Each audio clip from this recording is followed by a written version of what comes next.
So this is the DIY marketing for CigarPeg. Many of you know me as the guy who's first in and last out at all the CigarPeg events. We've been, Ed Rigsby and I have been planning this for a while, and we're looking forward to presenting it. And hopefully you'll be kind of drinking from the fire hose, but hopefully I will make it relatable enough that you will leave with some really actionable items that will help you take your business to the next level, because that's not a cliche. So here I am. If you look at that face, you probably recognize me. You might also recognize the shirt from a couple of years back, but it's the one I could find in my closet today. So who am I? My name is Aidan Crawford, and I am the owner of Short Circuit Media. I work with speakers, trainers, and consultants to help them align their marketing with business goals. My website is shortcircuitmedia.com. I would encourage you all to pop by, say hello, send me an email, and and take a look around. So what is the deal with this webinar? Well, I'm going to tell you right now, this is an all-killa, no-filla presentation. That means I'm not going to try and sell you anything. And if you wait to the end of the webinar, you're not going to get offered a special deal on some product or service that nobody ever pays full price for anyway. It's all content today, so you can relax. I will say that I have worked out a deal with Ed and CigarPeg that if you hire me because of this webinar, 25% of the bill will go directly to CigarPeg. And if you sign up for a monthly retainer package, $500 a month out of that retainer package for a year will go to CigarPeg. Ed will issue you a receipt, so that will be your donation to CigarPeg. And if you are looking to get your donations up so that you can become the highest level of CigarPeg, this is a good way to do it. So over the course of a year, you would be giving $6,000 to CigarPeg, which is not a bad chunk of change. So the way I've structured this presentation is it's DIY marketing in 3 parts. Now, the first part of it is going to be very basic for some people, and it's about defining your ideal clients. This is kind of the core for all marketing, and it is also the part that a lot of people miss. They try and bank on their expertise without actually identifying who is going to pay for that expertise. The second part of the presentation is going to touch on creating a value statement, or a unique sales proposition, which again will help you really identify what the return on investment is for your clients when they bring you in. So it will tell you what you do for them, who you work with, what you do for them, what is the return on the investment. And then the third part, which is the very exciting part that everybody wants to see, the tools and tactics that will get you noticed and get you hired and get your business off the ground. But let's start with your ideal clients. Now let's see who your ideal client isn't. Your ideal client isn't necessarily your audience. Your client is the person who pays you. A meeting planner is your client. An HR department is your client. An association is your client. These are the people that write you the checks. The audience are the people that are going to be watching you. They could be your clients. Now, obviously, if you're speaking to an association and it's a room filled with people who are your ideal clients, they could be your clients, and we are going to touch on how to get your stuff in front of those people and how to connect with those and engage with those people in those situations a little bit later. But your job at every point and everything you do after you identify your client is to make the case to the people who are paying you that you're worth paying for. Now, when I go to an NSA meeting or I go to an NSA convention, one of the things I do is I chat with speakers, and I usually ask them, okay, who is your ideal client? Who define your client? And the answer I get back most of the time is shocking, because it is everyone. But everyone is not your ideal. It's not an acceptable answer, because not everybody is your ideal client. My mom's not your client. My kids are not your client. People may be interested in your topic, but if they're not going to be paying you, they are not your client. They are an audience.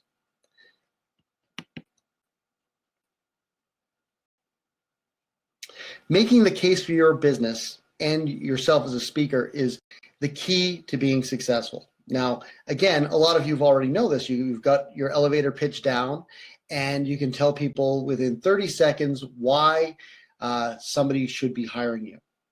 But for those who aren't quite there yet, I'm going to give you some tips.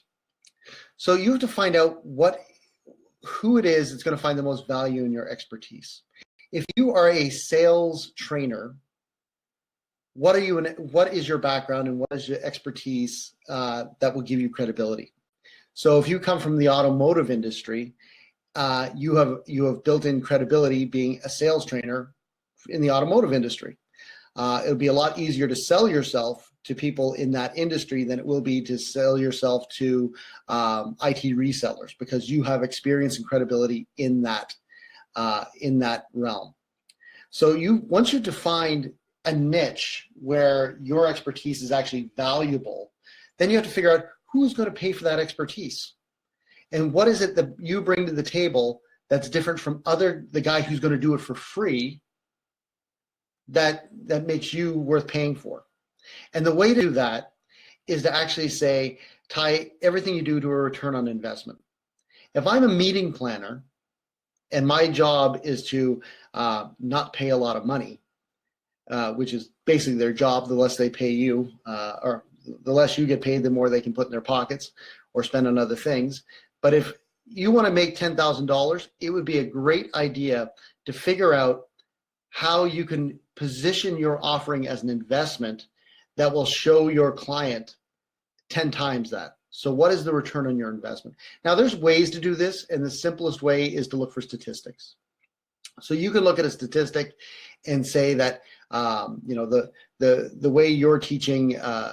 Actually, I can give you a real statistic. I was working with a client who did LinkedIn training, and he had a statistic that people that use social selling are 60% more effective in each quarter because they use social selling. So if he was able to come in and say to his clients, listen, if you bring me in, you can pay me X amount of dollars, and I will show your people how to do this social selling properly. And statistically speaking, that would mean that they're going to be performing X amount percentage better over the next quarter. So you're going to see a return on that investment. So anything you do, you can generally find statistics that will back up your case and make the case that you're an investment and not an expense. Now, to do this, you need to create a value statement. Now, it's not your elevator pitch, which is what a lot of people think. They go, okay, well, I've got my elevator pitch. I can tell you in 25 seconds exactly what it is I do. What your value statement is basically who you work for, what you do for them, and what is the return on their investment. So that get those three key elements in there. That becomes the foundation for your marketing model. Because once you have that in place, everything else you create aligns with it. So you're not flailing around trying to be something to everyone. You've got a defined niche that you know how to work, you know what you're offering them, and you can speak directly to those people. Now, that means that you have to separate yourself from your expertise. One of the big things that experts have an issue with is that they think people care more about their subject than they actually do. So droning on about your topic makes you a terrible dinner guest and doesn't make you that interesting to meeting planners that are going to want to hire you. Your expertise is important, but really what they want to know is what are you going to bring to the table other than knowledge? Because there is somebody else out there who is just as knowledgeable as you in the field you're in. So what is the return? What separates you from the guy who's willing to do it for free, or the girl who's willing to do it for free? What is your value statement? So, you say, I work with this specific type of company, Fortune 500 companies. I deliver this, and the return is that everybody's performing at this significantly higher level. So all of a sudden, you can name your own price because you've actually defined what your value is.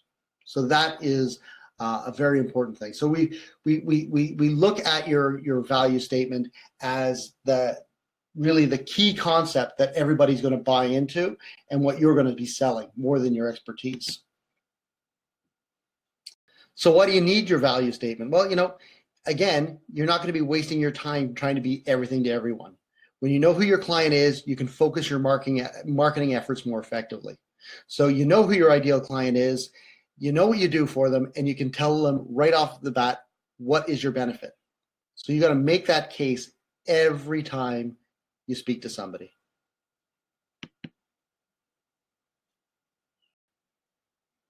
Now, again, when I said earlier that, yes, it is the core to your business, I really did mean that having a value statement that identifies this stuff really is the signature piece that you can hang everything else off of. It can be expanded to your elevator pitch, but it also influences every piece of content you create.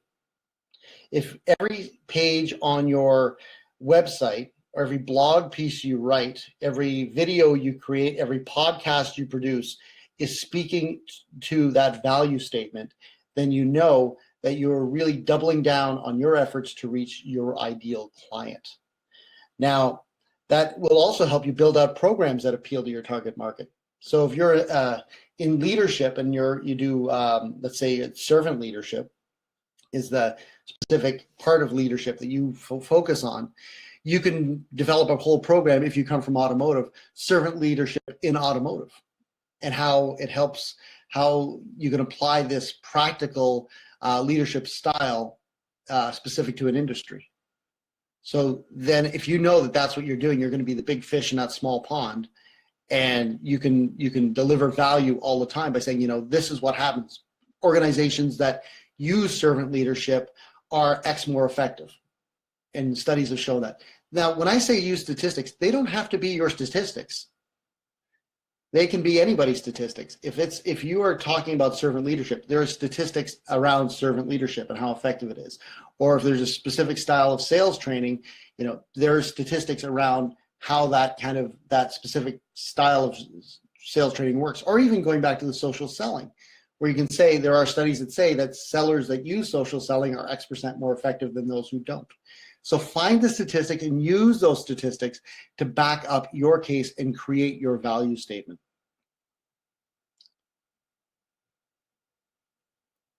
Now, it's also really important because then you'll be able to create your targeted marketing strategies based on that value statement. So every bit of content, so you're not going to be wasting time looking at a blank page on a Tuesday going, I need to write a blog, and just trying to pull something out of your butt saying, you know, I've got 300 to 500 words now, I can hit publish. How does the content you create speak to your ideal client?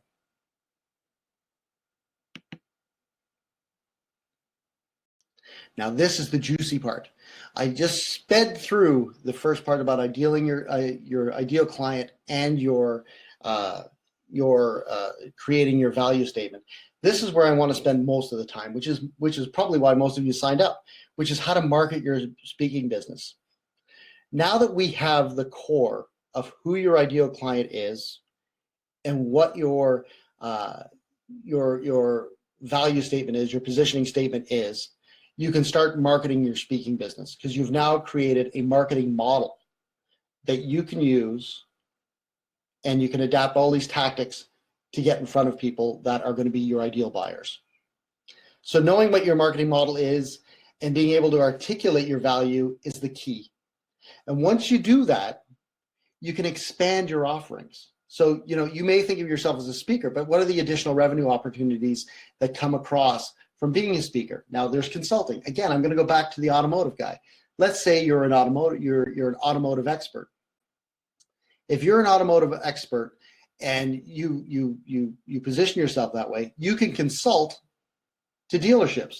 So you can bring yourself in as a consultant. So there's another revenue model. There's a coaching model in there where you can coach sales teams or sales. So it's not just speaking. So you can put together programs based on your approach that will speak to teams or individuals. And then, of course, then there's things like writing books and online courses, which I'm going to get to, which it can be daunting, but it doesn't have to be. And I'm going to show you some shortcuts in a few minutes how to do that.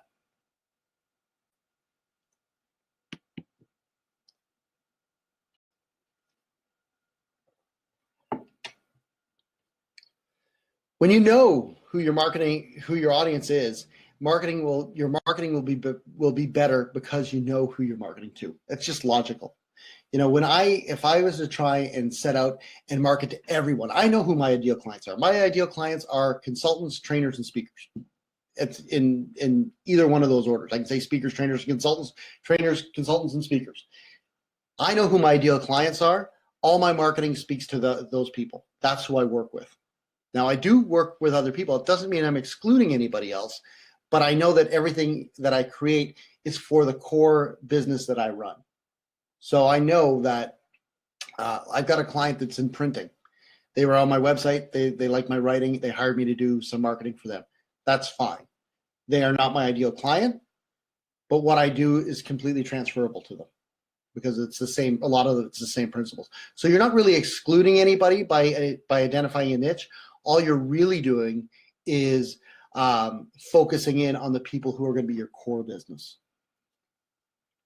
So once you've got your value statement and you've identified your clients, then you go about creating content, using your social media, but wisely, paying for advertising, and then creating some knowledge products. So we're going to go through some of this, and some of it is going to be very interesting to a few people. That, you know, there's nothing more terrifying than seeing an empty screen and going, I need to write a blog. I'm going to show you the easy way to do it. Now, when you're on your website, you got to make sure that you stay clear of jargon. Now, I had an experience about 3 years ago where a prospective client contacted me out of the blue and said, you know, could you look at my website? And I said, sure, not a problem, because that's the kind of guy I am. And so I went to his website, and I must have been on his website for 10 minutes. And I could not figure out what this guy did. The most specific I could get down to was he was a business consultant. But he didn't tell me what he did within the business. Business is big. Is he a small business consultant? Is he a large business consultant? Does he deal with finance? Does he deal with organizational change? All he had was business consultant. And it was very, very generic. This is an example of somebody who had not identified who their client is and instead had said, you know, we're just going to position ourselves as this everything to everybody agency, this consulting agency. And I was going through it, and I could not, for the life of me, figure out what he did. He used jargon that I didn't understand, and you know, which is fine. I don't understand a lot of things, but at that point, I'm saying if I have to spend 10 minutes in going through this, and I'm getting bored, and this is somebody who's potentially going to pay me, how much time is a prospective client going to spend on that website? They're going to go to that website. They're going to look at the homepage. They're going to say, I don't really know what this guy does. And then they're going to go back to Google and find somebody else. Now, so the trick is to keep it conversational. Put your benefit statement right on the homepage above the fold. Let people know what it is you do. Don't hide what you do. Don't hide your expertise. What is the return of somebody bringing you on board and helping them out, or hiring you to speak? So if you're a strict keynoter, then make sure that you are, you know, I do keynote speeches. I also do some consulting and coaching. But if your main line of business is keynote speaking, put it out there. I do keynotes for associations, for auto dealership associations, whatever kind of association. I don't know why I'm picking on the auto dealerships, but there it is. You have to make it so that what you're going to be doing is totally focused on the clients you're going to be servicing. Okay? So your site visitors, when they arrive on your site, they shouldn't have to go looking for what you do. You should be able to tell them right away and have your services mapped out in such a way that it's logical. If I'm looking for a keynote speaker, you know, have keynote speaker or have speaking up on your navigation. Have it there clearly. If that's what they're looking for, that's what they're looking for. Do you have a special page for meeting planners? Create that page for meeting planners. Maybe there's a meeting planner that wants to go out and bring you on. But how do they do that? Make it very clear. What is the process that you're going to have to go, that somebody's going to have to go through to engage with you, so they can contact you, or they can go to the meeting planners page, and say, to engage with Aiden, here's what you can get. Download his speakers package with his headshot and his bio, and look at some videos. Have a meeting planner page there. Just have it really specific so that people can get there. Now, creating content on a consistent basis is probably your toughest nut to crack. Now you have to do it because it does build SEO. And somebody had asked me before the webinar, how do you get to the top for your topic? And that's a completely different webinar. But I did say that what you need to do is when you're creating content, use the Yoast plugin. That's YOAST WordPress plugin. And every blog post you do, go through the Yoast tool and optimize it, and just optimize all your content. Have break up your content with subtitles. Use links that go to external sources, and which could be statistics or quotes. Use internal keywords to link to other articles within your website. Google appreciates when you link externally to credible sources. That will give you some extra Google juice. Make sure that your Google Analytics and Google Webmasters are all working together. Have that all tied in so that Google knows you're there. And here's the truth that a lot of people won't tell you. You can do everything right when it comes to SEO. And in the end, Google still doesn't like you. So it's one of the reasons I got out of the SEO racket a couple of years ago, because you would do everything right and you're going, this site should be ranking really, really well. And it's not. And it's a mystery. I've heard that there's only about 10% of the stuff you can do on your site that will contribute to getting you ranked highly on Google. The rest of it's off page. So it's link building. And unless you've got somebody doing credible link building efforts with you and not black hat spammy link building, which can hurt you in the SEO field, it really is better to just focus on creating great content. One of the guys from Google put out a video last year, the year before, and he basically said the same thing. He said, just focus on creating content. So when you're writing content, write for people, think about Google, but don't write for Google because it's self-defeating. When you create content, it builds credibility within your target market. And it's one of those things where you can then use that content to create your monthly newsletter. So I had another client when I first started, before I even hung up my own shingle. And what he was doing was he was spending 2 days a month creating his newsletter, his monthly newsletter. 2 days, that's 2 paid days a month. He was not available because he had committed to getting his newsletter out. So what we did was, instead of focusing on that, creating that newsletter, which, very simple, what we did was we wrote a blog post every week. And so I ghost wrote his blog posts. So we would write the blog posts every week. He would approve them. We would publish them. At the end of the month, what we would do is we would pull those blog posts. They would put an introduction on them, put half the blog post and a little read more notice on it. And that would direct back to the website.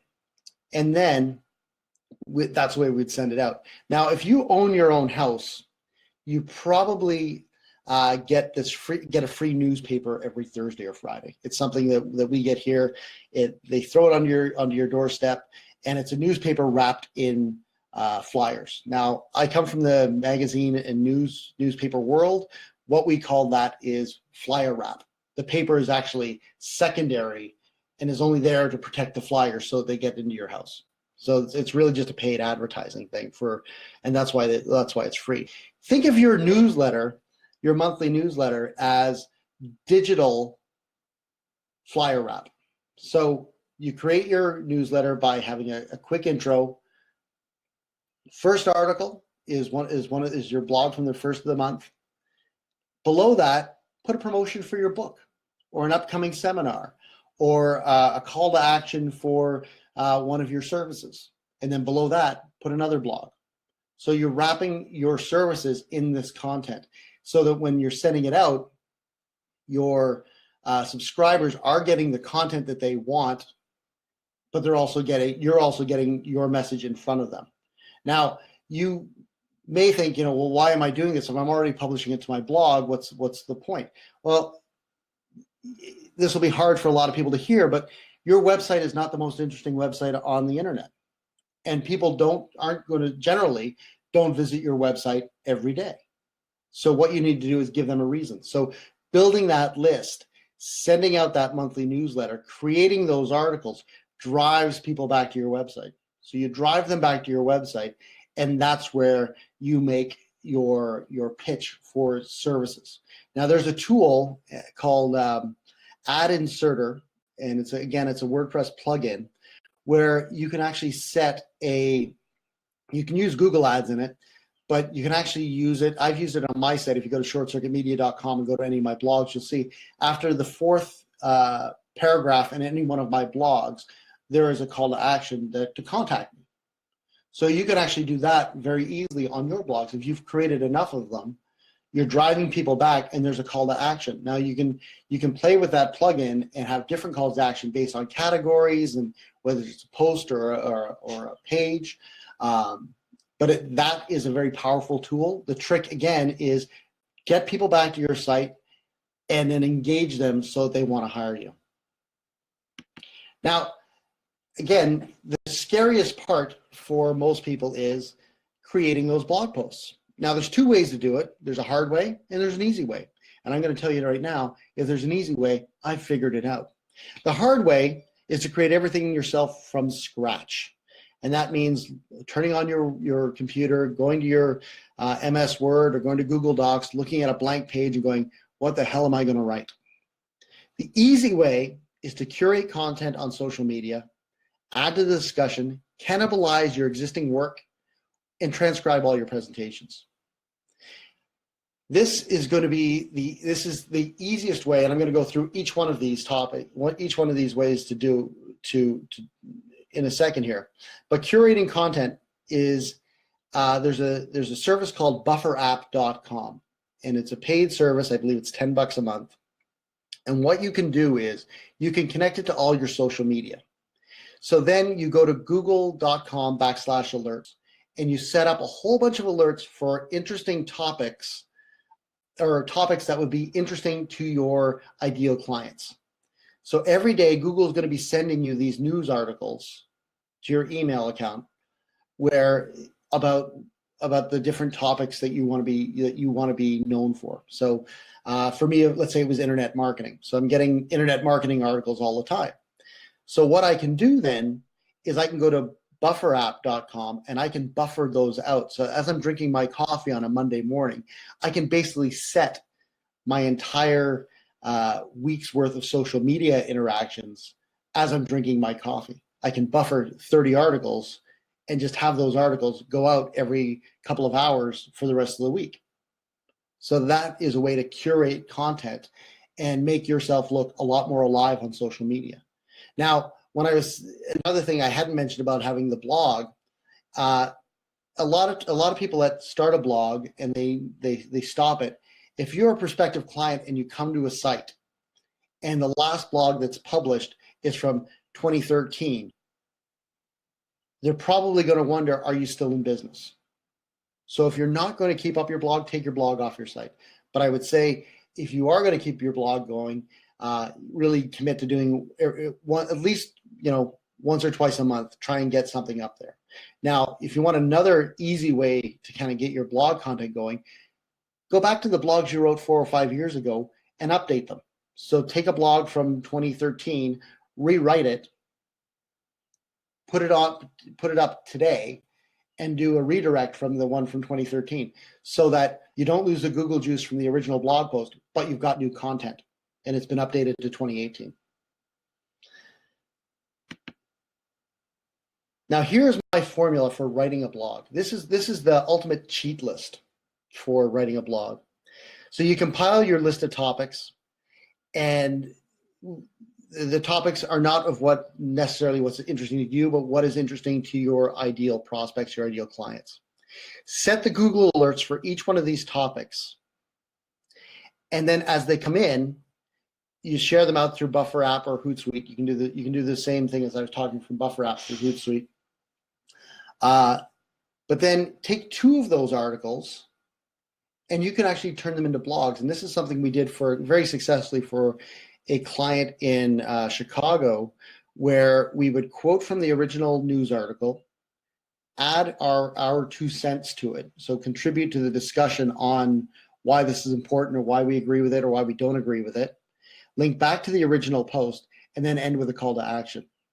So we're actually taking that content, adding to that content, and publishing something new.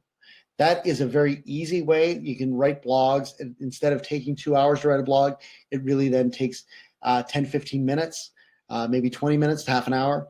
But what it also does is it shows people that you're engaged with content outside of your own head. So you're actually showing people that, I'm reading these articles, I'm taking it in, I've got a perspective on them that I can contribute to the conversation, and I'm worth listening to. So that's a very important thing for creating content, just using existing content that comes to you through those Google alerts.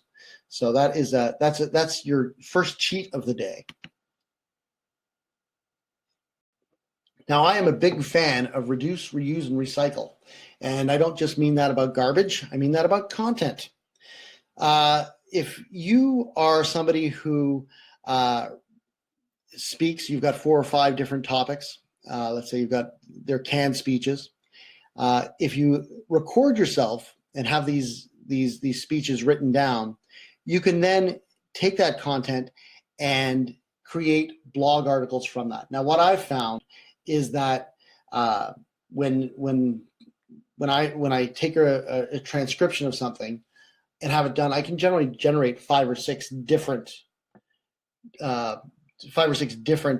posts out of one speech. So that's important.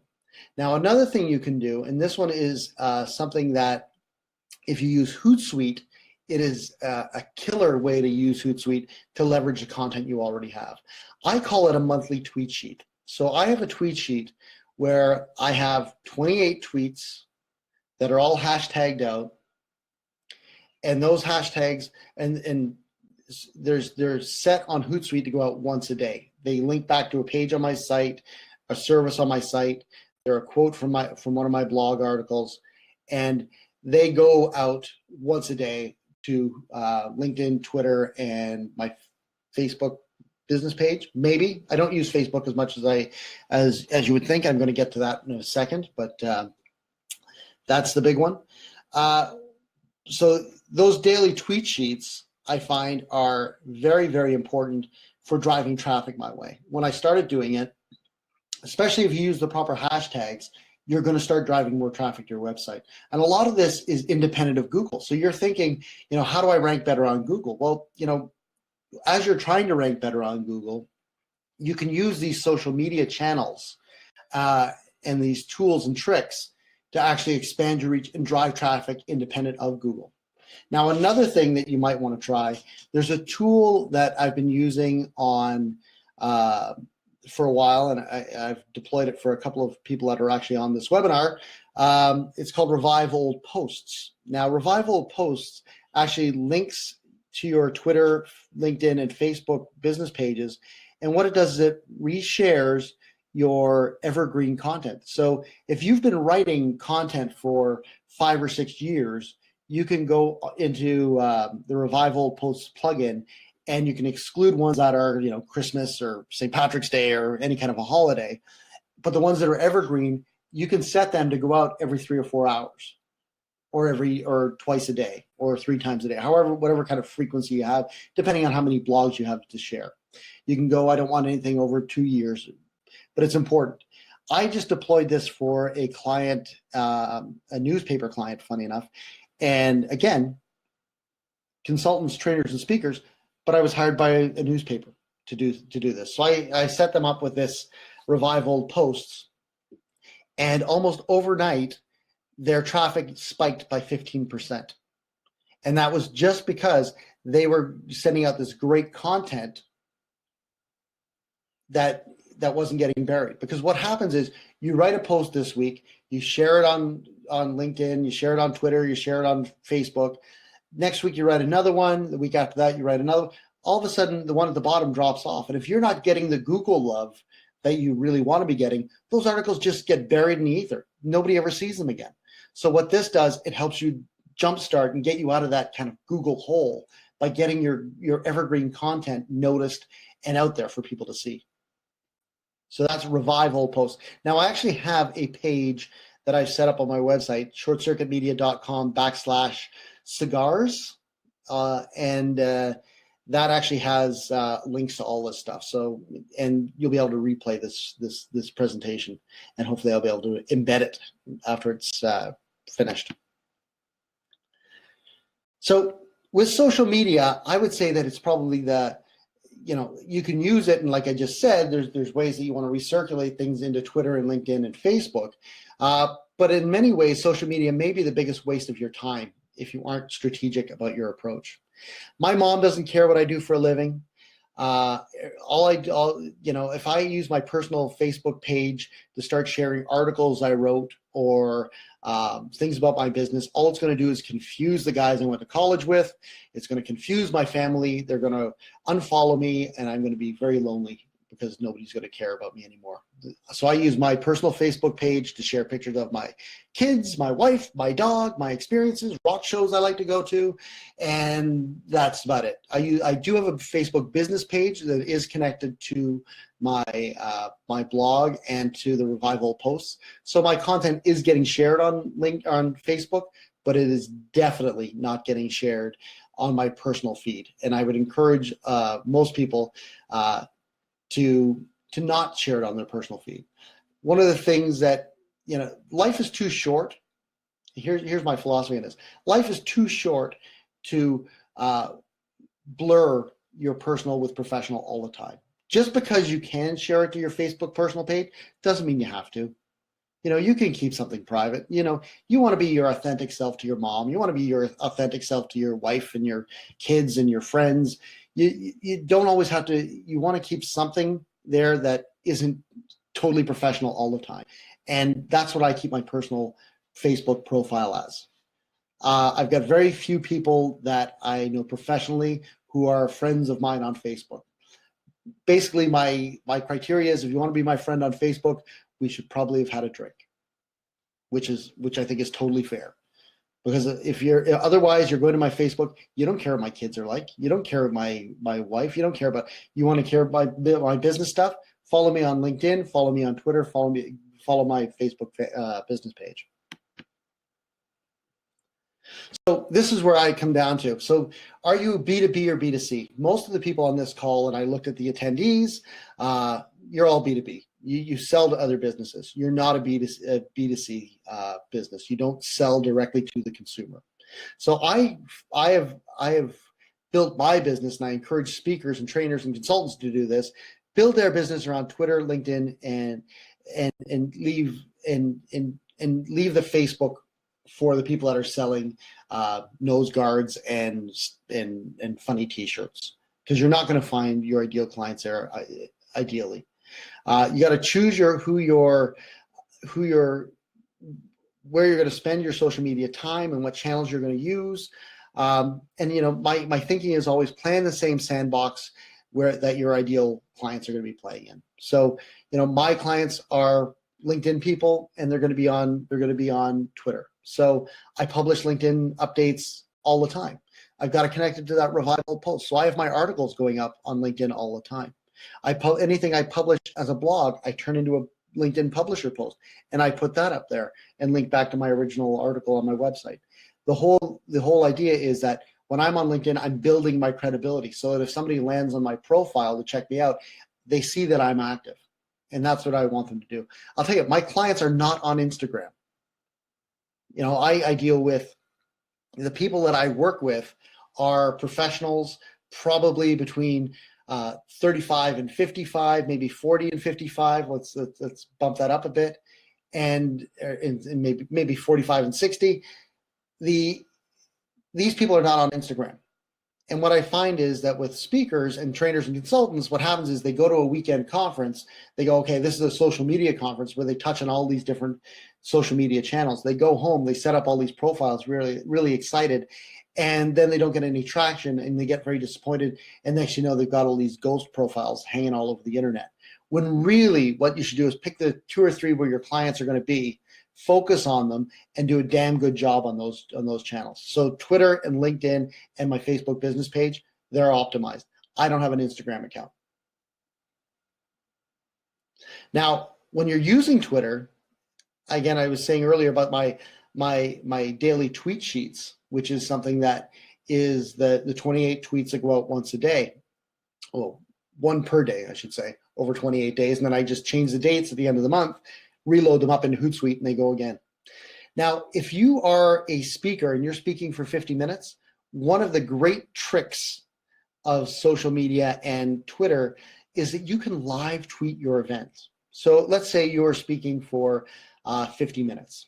So Hootsuite allows you to post every 5 minutes, schedule a tweet every 5 minutes. So if you have 50 minutes that you're going to be speaking, you have 10 salient points that you can tweet out. So you can get up to an event and say, listen, I'm actually live tweeting this. If you want to follow hashtag, hashtag cigar peg forever, and go there, you will have, I'm actually live tweeting my whole presentation, where you can tweet graphs, you can tweet quotes, you can tweet statistics, you can tweet links to a landing page that you've created with your slide deck on it. And then at the end of it, because a lot of people don't like you selling from the stage, you can sell from the stage without selling from the stage by going at the end of it, hey, if you liked Aidan's presentation today, if you liked my presentation today and you'd like me to speak to your organization, come to my landing page and send me a note or connect with me. So you can actually go and make that sell on Twitter as opposed to from the stage. If you've got a book, link to your Amazon page as one of your tweets. Go, you know what? I've got this book. I've tweeted out my book. There you go. You can download. You can buy my book from Amazon directly from Twitter. Just click on it.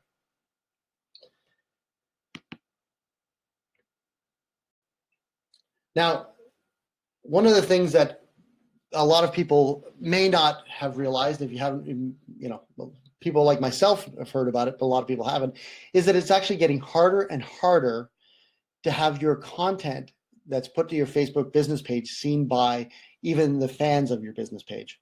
And that's a change that Facebook did to their algorithm a while back, where basically you now need to boost all your posts in order to get them seen by prospects. Now, my view on this is if you're going to spend 2 hours writing a blog, then spend the $5 so people actually. So if you're going to put it on your page, you can spend the $5 and have it only seen by people on your page. And that's fine. With Twitter, you can do ads where you can say that the only people that are going to see this ad are people that are searching for a specific hashtag. Or you can create an ad that targets only those people who follow a specific handle. Now, this is a pretty good little tip that a lot of you can use today or tomorrow.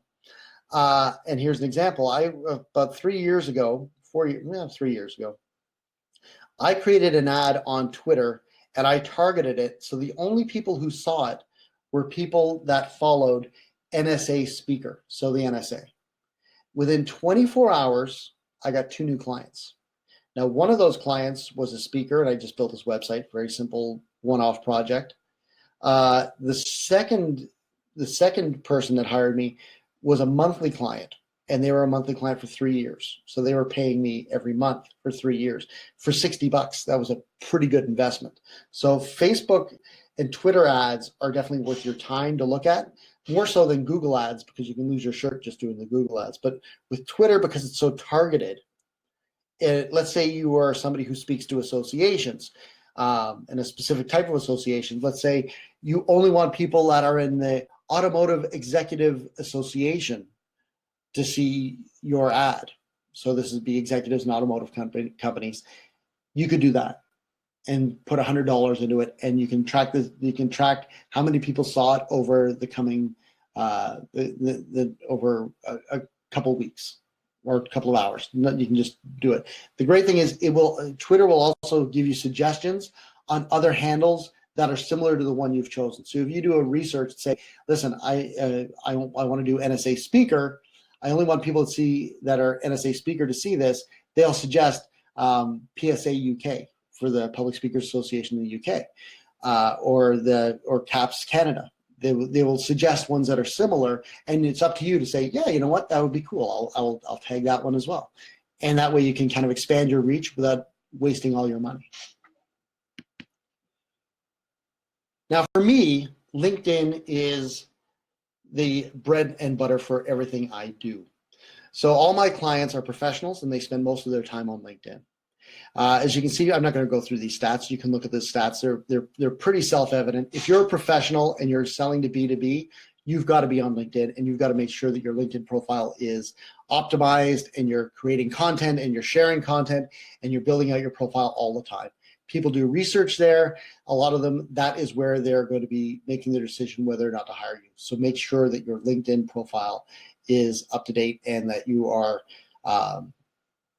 that you're sharing posts. Now, I can tell you this: one of the things that I've noticed, and I fell victim to it about last year, is I went to my LinkedIn profile, and I've been sharing and doing all the important stuff. But what I did was I actually opened my LinkedIn profile and realized that my LinkedIn description of who I am and what I do was years out of date. So when you're finished this presentation, go to your LinkedIn profile and make sure that your LinkedIn profile actually reflects what it is you do today, and not what you did last year or the year before. It makes a good, I would say, put a reminder in your phone every 6 months, look at your LinkedIn profile and make it a recurring kind of event, so that you can go in and confirm that, you know, your LinkedIn marketing aligns with the business model that you're trying to develop. Now, here is the killer app that everybody is always curious about when I go to talk about it. It's called a LinkedIn InMail campaign. Many of you have already used InMail on LinkedIn. It's the email program, the intra email program on LinkedIn. And what the LinkedIn paid campaign does is it actually lets you create a letter, a sales letter or a pitch, target a specific audience using filters that you want to set, and then send that out as a paid email. Now, its costs as little as 40 cents, although the one I sent yesterday was 37 cents. You don't need a paid account to run these ads. Anybody can run these ads. You just have a normal LinkedIn account. You can certainly go up and say hit advertising on the top right corner, and you can start going through the process. I have found that the open rate for these InMail campaigns are around 70%. Now, if you think about it, a really good open rate on a general email campaign is 20 to 25%. But there's still a novelty about receiving a message on LinkedIn, that people will actually go there and they'll see that, oh, I got a note on LinkedIn. They'll click on it and they'll read it, and then they action it. So what you do is you create the campaign and drive them to a landing page. Now, I don't know if you can see this.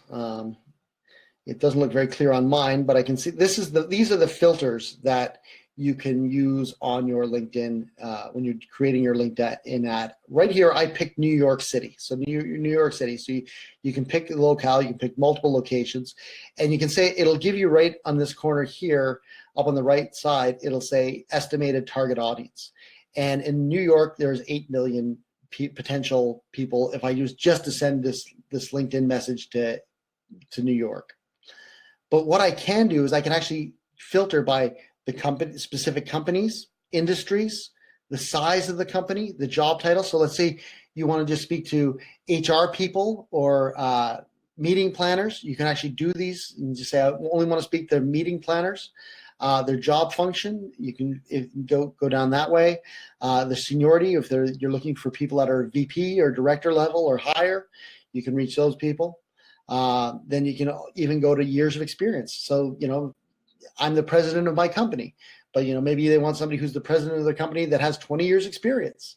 You can do the specific age of the member. So you only want to reach the guy who's the president of the company that's 55 plus, he's the decision maker. If you could figure out the decision maker based on developing this profile, you can get that 8 million people down to 500 or 600.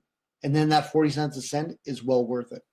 Now, what I've read is that the LinkedIn has limited the amount, and the reason you don't receive these every day is apparently you can only receive one of these in mails every 6 months. That's what I've heard. So if you set this up and say it's only going to be going to these 700 or 800 people, I'm going to put $150 onto this. So it's going to go out to, about 300 of those people. They're only going to get your message for the 6 months. So they'll get you people that have already received that message that you've already picked in that demographic. If they've already received a message in the last 6 months, they're not going to see it. So it'll be new people.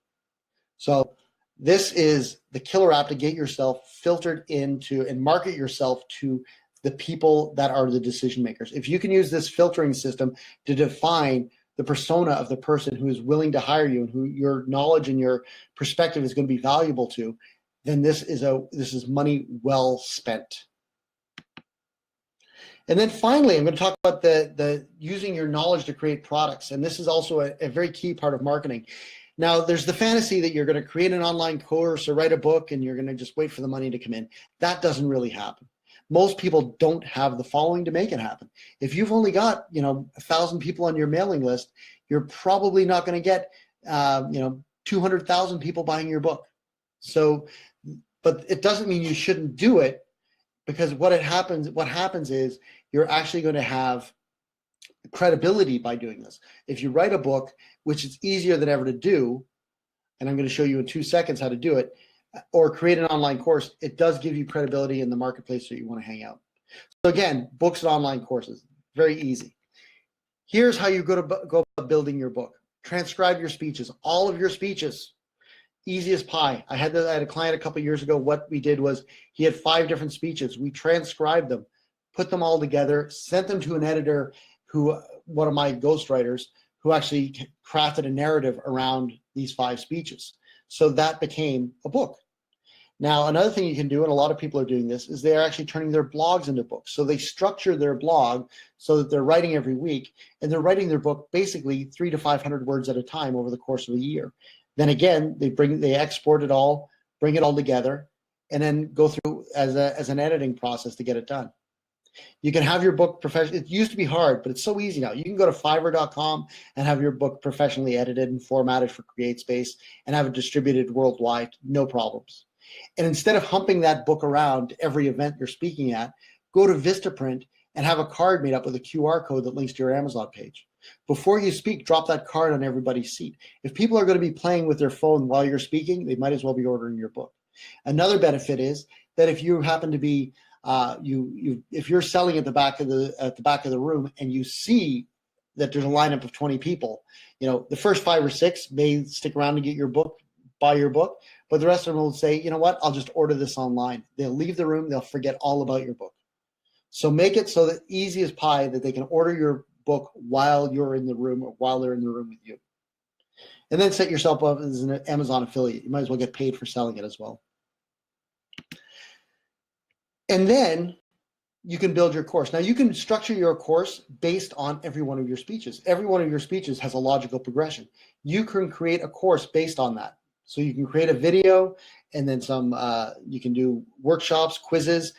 The easiest content or the easiest quiz software that I've found is flyplugins.com. It's WP courseware. It costs $99.